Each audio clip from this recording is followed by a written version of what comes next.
자, 오늘은 아이들 시력 관리에 대해서 조금 설명드리려고 합니다. 기존에도 여러 가지 내용이 있었고, 이제 뭐 여러 선생님들도 많이 알려드리고 해서 이제 충분한 지식이 있을 거라고 생각되지만은, 그래도 또 새로운 데이터나 이 내용 같은 거를 좀 전달해주고 싶어서 오늘 이렇게 찍게 되었습니다.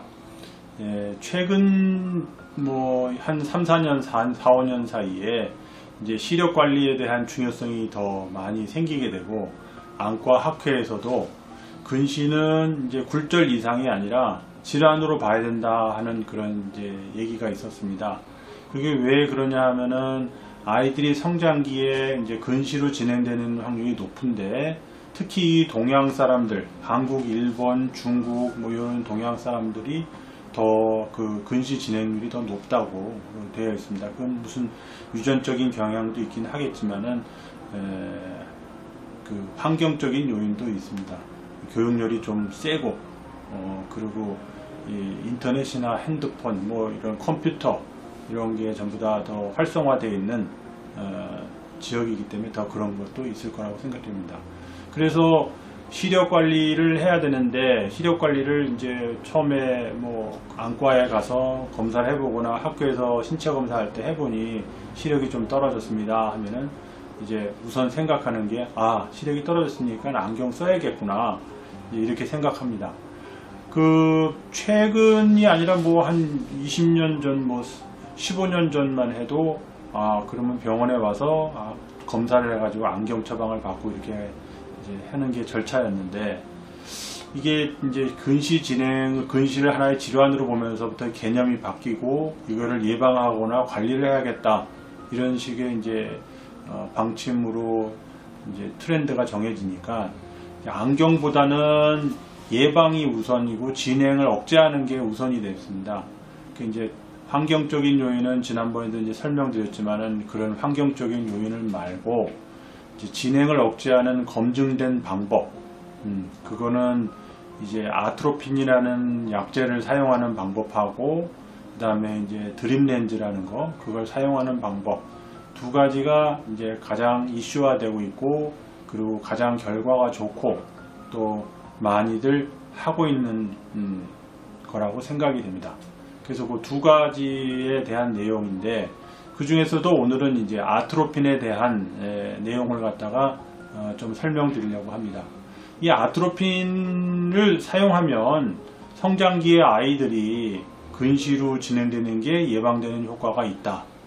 이거는 뭐 아주 오래된 내용이고, 간간히 1960년, 70년대부터 연구는 진행되고 논문은 나왔습니다. 그런데 그때만 해도 근시로 진행되는 게 하나의 질환으로 생각하지 않고 굴절 이상으로 생각을 했기 때문에, 이런 결과나 논문에 대해서 발표는 되어 있지만 학술적인 거고, 실생활에서 이거를 접목해 가지고 과연 계속 해야 될 것이냐, 이거에 대한 거를 활성화되지 않았습니다. 그 이유는 이 아트로핀이라는 약제가 그 눈 안에 우리 그 카메라의 조리개에 해당하는 홍채를 갖다가 이렇게 크게 만들면서 카메라 조리개가 열렸을 때 사진이 뿌옇게 나오는 것처럼 그런 불편한 사항이 있고, 그런 불편한 사항이 있는 걸 아이들한테 굳이 근시 진행을 예방하기 위해서 몇 년 동안 계속 귀찮게 그거를 넣어줘야 될까, 그거에 대한 고민이 굉장히 많았습니다. 그런데 최신 트렌드를 보면은 근시로 진행되는 정도나 속도가 빨라지고, 그게 많아지면 많아질수록 성인이 돼서 녹내장이 온다는 것도 근시가 원인이 될 수 있고, 그다음에 망막박리나 뭐 황반변성, 여러 가지 그 안 좋은 그 질환이 근시와 연관돼서 생기는 경우가 많다고 이제 연구 결과 이게 나오게 됨으로써, 그러면 요 시기에 있는 아이들한테 조금이라도 더 진행이 되는 걸 예방하고 막아서 이걸 좀 해결해야 되지 않을까, 이런 적극적인 방향으로 이제 트렌드가 바뀌게 된 거죠.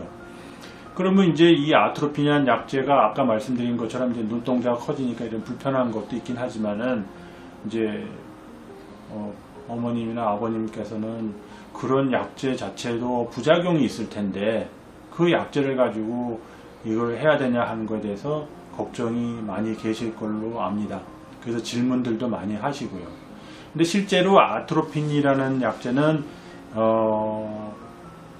유용하게 사용하고 있습니다. 그 부작용도 부작용이지만 유용하게 사용하는데 그 농도를 갖다가 낮게 하고 안구에 국한돼서 안약으로 사용하는 경우에는 전신적인 이런 부작용이나 이런 거에 우려는 거의 없다고 보시면 되겠습니다. 특히 이제 그 치료용 아트로핀 제제를 저희가 쓸 때는 보통 1%의 아트로핀을 갖다가 완제품으로 나와서 쓰고 있었는데 이제 아이들 근시 진행을 예방하는 차원에서는 농도를 낮춰서 연구를 해보고 또 낮춰서 연구를 해보고 또 낮춰서 연구를 하고 이렇게 해서 여러 차례의 수많은 연구 결과 이제 아주 0.01% 정도의 아트로핀만으로도 그 근시 진행의 효과를 볼 수 있다. 이런 게 이제 미국 안과학회부터 이제 추천 사항으로 나오고 있는데, 물론 농도가 높은 게 더 효과적이긴 하지만 그 농도 대비 효과는 낮으나 크나 뭐 그렇게 아주 큰 차이가 있질 않아서 0.01%만 가지고도 충분히 효과를 보겠다 이렇게 되어 있습니다.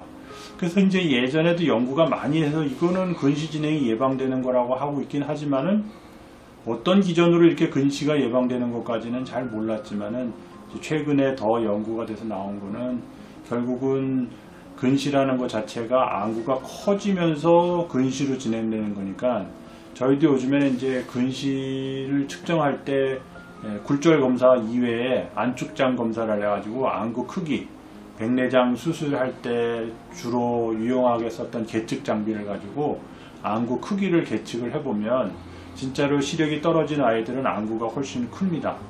그런데 이 아트로핀이라는 약제는 그 흰자위가 이렇게 고무풍선처럼 늘어지는 게 이제 커진다고 생각을 하고 그렇게 되는 걸 약제를 쓰면 이 흰자위를 좀 더 단단하게 만들어 준다 이렇게 그런 그 영향 때문에 근시 진행을 예방하는 게 아닐까 이제 이런 연구 결과도 나온 게 있습니다. 그 조금 이해를 돕기 위해서 편하게 말씀드리면은 고무풍선을 우리가 불 때 고무풍선이 작을 때는 이제 두꺼워서 잘 안 부러지다가 점점 바람이 들어가면서 커지면은 얇아지면서 조금만 불어도 쑥쑥 커지지 않습니까? 그러니까는 아이들이 근시로 진행되면서 안구가 커질 때 조금이라도 흰자위가 단단하다면 쑥쑥 쉽게 커지는 것을 좀 예방할 수 있지 않을까 해서 아트로핀이라는 약제를 사용하게 되죠.